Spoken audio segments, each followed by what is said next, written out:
ঈদের দিন উত্তরে বেশি বৃষ্টি, দক্ষিণে কম। উত্তরবঙ্গের সব জেলাতে বৃষ্টি হলেও দক্ষিণবঙ্গের পশ্চিমাঞ্চল এবং উপকূলবর্তী জেলাগুলিতে বৃষ্টির সম্ভাবনা বেশি।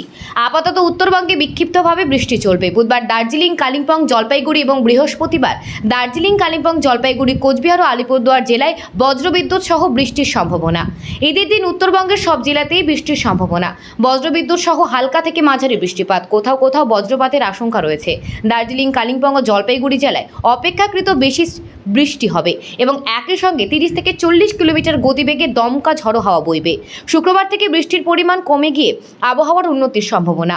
ঈদের দিন দক্ষিণবঙ্গেও বৃষ্টির সম্ভাবনা রয়েছে, তবে কলকাতা, হাওড়া, হুগলি, নদিয়া এবং মুর্শিদাবাদ এই জেলাগুলিতে বৃষ্টির সম্ভাবনা নেই বললেই চলে। বাকি জেলাগুলিতে বজ্রবিদ্যুৎ সহ বৃষ্টির সম্ভাবনা, কোথাও কোথাও হালকা ঝড়ো বাতাস বইতে পারে। শুক্রবার থেকে বৃষ্টির সম্ভাবনা কম। বৃষ্টি হলে আগামীকাল থেকে তাপমাত্রা ধীরে ধীরে বাড়বে। অস্বস্তিকর আবহাওয়া না থাকলেও গরম ফিরবে কিছুটা।